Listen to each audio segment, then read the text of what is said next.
Mukunda jewellery first ever factory outlet jubilee hills branch త్వరలో ప్రారంభం.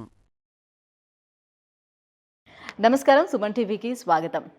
2026 గత సంవత్సరంతో పోల్చుకుంటే కొత్త సంవత్సరం ఇంకా బాగుండాలని ప్రతి ఒక్కరి కోరిక ఉంటుంది.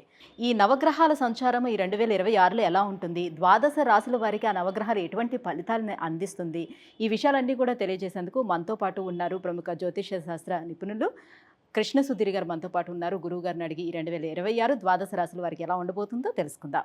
గురుగారు నమస్కారం. నమస్కారం అండి.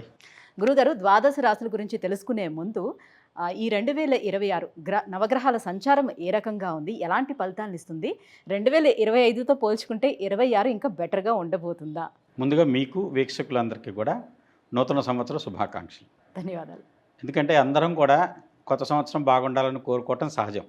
అదేవిధంగా మనకు ఉగాది నుంచి మన తెలుగు సంవత్సర పాలన, దాని తర్వాత రాజు ఎవరు, మంత్రి ఎవరు, నవగ్రహ రాజ్యంలో ఎవరి ఫలితాలు ఎలా ఉంటాయి. కానీ ఇప్పుడు ప్రపంచవ్యాప్తంగా ఒకే రకమైనటువంటి క్యాలెండర్ నడుస్తుంది. అంటే 10 రాడు మాట 10 ధరజల్లు. 10 మంది ఏ మార్గంలో నడిస్తే ఆ దారి రాజబాట అవుతుంది.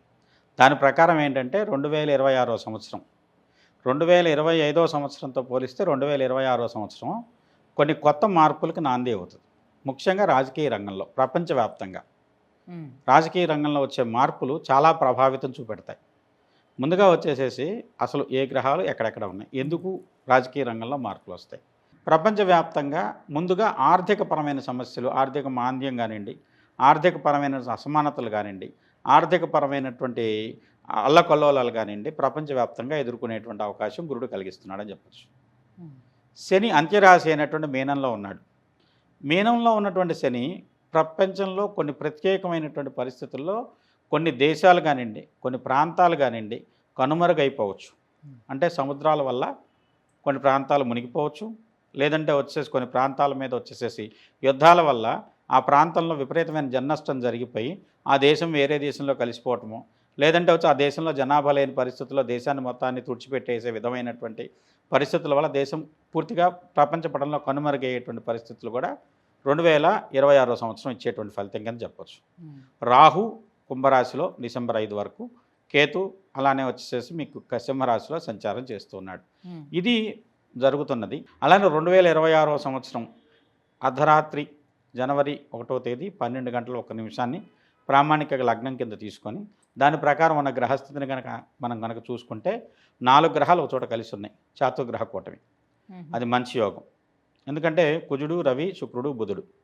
అలాగనే వచ్చే సప్తమంలో శని, పంచమంలో షష్టమంలో రాహు ఉన్నాడు. అలాగనే వచ్చేసేసి మీకు చంద్రుడు ఉచ్ఛలో ఉన్నాడు. రవిచంద్రుడు షష్టాష్టక స్థితి, అది కూడా మంచి యోగం కింద చెప్పచ్చు. అంటే కొన్ని ప్రమాదాలు, నష్టాలు ఉన్నప్పటికీ కూడా ఇక కొత్తదైనటువంటి మార్గం వైపు పయనించడానికి పరిపాలనా వ్యవస్థ, కొత్తదైనటువంటి పరిపాలనా వ్యవస్థ కానివ్వండి, లేకుంటే పరిపాలనా సంబంధమైనటువంటి సమూలమైన మార్పులకు దోహదకారమైనటువంటి చర్యలు చేకూడబడతాయి ప్రపంచవ్యాప్తంగా ఈ సంవత్సరం అని చెప్పచ్చు. గురుగారు, 2026 ద్వాదశ రాశుల్లో చివరిదైన మరి మీనరాశికి ఎలా ఉండబోతుంది? మీనరాశి వారికి ఈ సంవత్సరం ఏంటంటే కొంచెం గడ్డుకాలం అనే చెప్పాలి. ముఖ్యంగా వచ్చేసి సంవత్సరాధిపతి రవి షష్టాధిపతి వీరికి. అదేవిధంగా వచ్చేసి మొత్తం సంవత్సరానికి బుధుడు, గురుడు అధిపతి. గురుడు ఆధిపత్యం ఉన్నప్పటికీ కూడా గురుడు అర్ధాష్టమంలో ఉన్నాడు మొదటి 6 నెలలు. అర్ధాష్టమ గురుడు మీకేంటంటే తప్పనిసరి పరిస్థితుల్లో స్థాన మార్పు కానీ, స్థాన నష్టాన్ని చేసి ఇంకొక చోట కొత్తదైనటువంటి ప్రారంభాన్ని ఎదుర్కోవాల్సినటువంటి పరిస్థితిని కానీ ఇస్తున్నాడు. తర్వాత ఒక్కటి ఈ రాశి వాళ్ళు గుర్తుంచుకోవాల్సింది, అన్నిటికీ కర్త, కర్మ, క్రియ మీరు అనుకోవటం మానివేయండి. ఎందుకంటే అందరికీ కాలం అన్ని రోజులు ఒకే రకంగా ఉండదు. కాలం అన్ని సందర్భాల్లోనూ మీకు సహకారం అందించదు.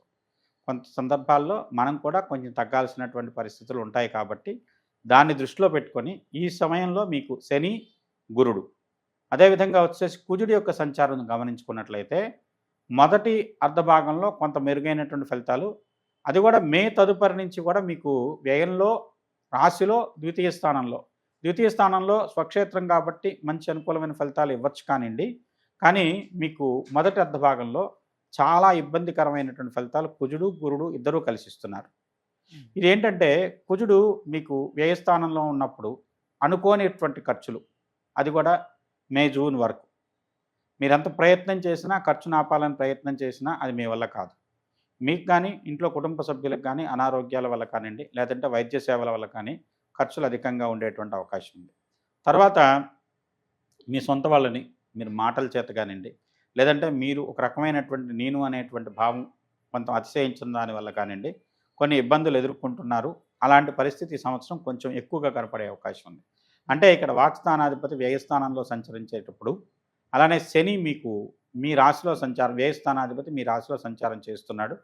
అదేవిధంగా గురుడు మీ రాశ్యాధిపతి అష్టమ స్థానంలో అర్ధాష్టమంలో సంచారం చేస్తున్నాడు. కేతువు మీకు షష్ఠ స్థానంలో ఉన్నాడు. ఆరోగ్యం కూడా తొందరగా గుర్తించలేనటువంటి కొన్ని అనారోగ్యాలు, రహస్యమైనటువంటి అనారోగ్యాలు, అది కూడా ఏంటంటే డయాగ్నైజ్ కావు. మీరు టెస్టులు చేయిస్తారు, అంతా బాగానే ఉందంటారు, కానీ అనుభవిస్తున్న మీకు తెలుసు అది ఎలాంటి అనారోగ్యం ఉందో. ఇలాంటి పరిస్థితులు మిమ్మల్ని బాధించేటువంటి అవకాశం ఉంది. ఫుడ్ వల్ల వచ్చేటువంటి కొన్ని టాక్సిన్స్ కానివ్వండి, లేదంటే ఫుడ్ కంటామినేషన్ వల్ల వచ్చేటువంటి కొన్ని ఇబ్బందులు కానివ్వండి. ఎందుకంటే కేతువు సహజంగా వచ్చేసేసి వెనక లోయర్ బ్యాక్ని ఇబ్బంది పెడతాడు, తర్వాత స్టమక్ని ఇబ్బంది పెడతాడు.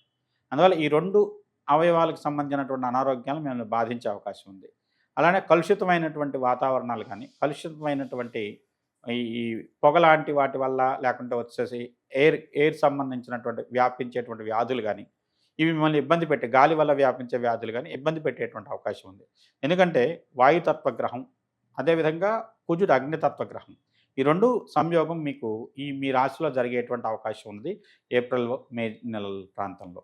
ఆ పరిస్థితుల్లో మీరు కొంత తీవ్రమైనటువంటి అనారోగ్యానికి గురయ్యేటువంటి అవకాశం, అదేవిధంగా కొన్ని ఆకస్మిక సంఘటనలు మీకు కానీ, మీ గృహంలో ఉండేటువంటి వ్యక్తులు ఎవరికైనా కానీ జరిగి, తద్వారా మీరు కొంత హతాశులయ్యేటువంటి పరిస్థితులు ఏర్పడుతున్నాయి. దాని విషయంలో 2026 సంవత్సరం మీరు చాలా జాగ్రత్తగా ఉండవలసినటువంటి ఆవశ్యకత ఎంతైనా ఉంది అని చెప్పుకోవచ్చు. శని, గురుడు, రాహు కూడగట్టుకొని కుజుడు కూడా మీకు ఇబ్బందులు కల్పించడం కోసమే 2026 సంవత్సరం మీకు ఇబ్బంది. గత సంవత్సరం 9 2025 కుజుడి యొక్క సంవత్సరం. కుజుడు మీకు ద్వితీయాధిపతి, భాగ్యాధిపతి కాబట్టి కొంతవరకు దోహదకారు అయి ఉండొచ్చు. 2026 అనేసరికి రవి షష్టాధిపతి, అంటే శత్రువే కాబట్టి శత్రుస్థానాధిపతి. కాబట్టి ఈ సంవత్సరంలో మీకు అంతఃశత్రువులు, బహిర్శత్రువులు మీ మీద కొంత ఆధిపత్యం ప్రదర్శించేటువంటి అవకాశాలు ఉన్నాయి. దాని విషయంలో జాగ్రత్తగా ఉండటం ఎంతైనా అవసరం. కోరి తగాదాలు తెచ్చుకోవద్దు. అనవసరమైనటువంటి కలహాలు కానివ్వండి, కొంతమందికి న్యాయస్థానాల్లోనూ, అదేవిధంగా పోలీసుల దగ్గర కానివ్వండి కొన్ని చిక్కులు ఎదురు కావచ్చు. అదేవిధంగా అధికారులు, అదేవిధంగా వచ్చేసి కొన్ని సంస్థలు, దానికి సంబంధించినటువంటి ప్రభుత్వ రంగ సంస్థలైనటువంటి ఇన్కమ్ ట్యాక్స్ రిలేటెడ్ కానివ్వండి, లేకుంటే వచ్చేసేసి ఐటీ రిలేటెడ్, తర్వాత వచ్చేసి ఎన్ఫోర్స్మెంట్ రిలేటెడ్, ఎక్కువగా ఈ మీనరాశి వాళ్ళు వాళ్ళ యొక్క బాధలకు గురయ్యేటువంటి అవకాశం ఉంది. సముద్ర తీర ప్రాంతంలో వర్తకం చేసేటువంటి వాళ్ళ వర్తకులు కూడా సముద్రాల నుంచి వచ్చే ఇబ్బందుల వల్ల కొంచెం తీవ్రమైన నష్టాన్ని ఎదుర్కోవచ్చు అని చెప్పచ్చు. ఇంత క్లిష్టమైనటువంటి ఫలితాలు మీనరాశికి సంవత్సరం ఉన్నాయని చెప్తాం. సో అన్ని రాశులతో పోలిస్తే మీనరాశికి ఎక్కువ కష్టాలు ఉన్నట్టుగా కనిపిస్తున్నాయి ఈ సంవత్సరం. ఖచ్చితంగా అండి. శని, గురుడు కూడా బాగలేడు, అర్ధాష్టమ గురుడు అవటం. అదేవిధంగా ఏంటంటే మీకు ఇక్కడ కుజుడి యొక్క స్థితి, రాహు యొక్క స్థితి, ఇవన్నీ ఏంటంటే మీకు కొంచెం భవిష్యత్తు 3-4 నెలల్లో కనపడుతుంది కానివ్వండి. కొంచెం జాగ్రత్తగా ఉండటం వల్ల నష్టమేం లేదు. కొంతమందికి దశలు బాగుండి వాళ్ళకి ఏదైనా యోగం వస్తే రావచ్చేమో కానివ్వండి, కానీ సంక్లిష్టమైనటువంటి పరిస్థితులు అయితే ఖచ్చితంగా కనపడుతున్నాయి. మరి ఎలాంటి పరిహారాలను పాటించాలంటారు? మృత్యుంజయ శాంతి చేసుకోండి, తప్పనిసరిగా అది అవశ్యం. తర్వాత వచ్చేసేసి మృత్యుంజయంతో పాటుగా గురుడు, శని, తర్వాత వచ్చేసి మీకు అమ్మవారికి సంబంధించిన అమృతేశ్వరి అనే అమ్మవారి మంత్రం, అమృతేశ్వరి మంత్రంతో కనుక చేసుకున్నట్టయితే మీకు ఔషధ సేవలు అవసరం లేకుండా మీ శరీరానికి ఆరోగ్యపరమైనటువంటి ఇబ్బందులు లేకుండా కాపాడేటువంటి పరిస్థితి దానివల్ల ఉంటుంది. పుష్యరాగాన్ని ధరించండి, తప్పనిసరిగా మీకు పుష్యరాగం అవసరం. తద్వారా మీకు మంచి మేలు జరిగేటువంటి అవకాశం కనక పుష్యరాగం వల్ల ఉందని చెప్పచ్చు. కనక పుష్యరాగం చూపుడు వేలికి, కుడి చేతి చూపుడు వేలికి ధరించండి, తప్పనిసరిగా మంచి యోగం ఉంటుంది. ఆరోగ్యానికి, మీ శరీరానికి రక్షగా అది దోహదపడేటువంటి అవకాశం. అంటే శని బాగోలేదు కాబట్టి నీలం లాంటి రత్నాలు అలాంటివి ఏమీ ధరించాల్సిన అవసరం ఉండదా? శని వల్ల కొంత మేలు, కొంత చెడు ఉందండి. గురుడు రాజ్యాధిపతి, కొంతమందికి ఉద్యోగరీత్యా కూడా సమస్యలు వస్తాయి. అందులో ఉద్యోగరీత్యా సమస్యలు పోవాలన్నా, ఆరోగ్యరీత్యా సమస్యలు పోవాలన్నా పుష్యరాగం కరెక్ట్. అదే ఇంకా అలా అనుకుంటే ఇంకేదన్నా అంటే పగడం కూడా పెట్టుకోవచ్చు. ద్వితీయ భాగ్యాధిపతిగా కుజుడు కాపాడతాడు కాబట్టి. అంటే ఈ రాశికి మంచి యోగం చేసేది గురుడు, కుజుడే. ఈ 2 గ్రహాలు అనుకూలమైనటువంటి స్థితి. అయితే రవి కానీ, శని కానీ ఒక సగం సుఖం చేస్తారు, సగం మేలు చేస్తారు, సగం కీడు చేస్తారు. కాబట్టి శత్రువుని నమ్మేదానికంటే మనకు ఎవరైతే మేలు చేస్తున్నారో వాళ్ళని నమ్మితే వాళ్ళ వల్ల మనకి రక్షణ కానివ్వండి, లేక యోగం కానీ వస్తుంది. కాబట్టి దాన్ని దృష్టిలో పెట్టుకొని పుష్యరాగం పగడం వీళ్ళకి అనుకూలమైన రత్నాలు ఈ సంవత్సరం అని చెప్పచ్చు. గురుగారు, ఈ 2026 చివరి రాశి అయినటువంటి ఈ మీనారాశికి ఎలా ఉండబోతుంది, ఎలాంటి పరిహారాలని పాటించాలి, ఎటువంటి జాగ్రత్తలు తీసుకోవాలి, ఈ విషయాలన్నీ కూడా తెలియజేసినందుకు ధన్యవాదాలు. నమస్కారం అండి.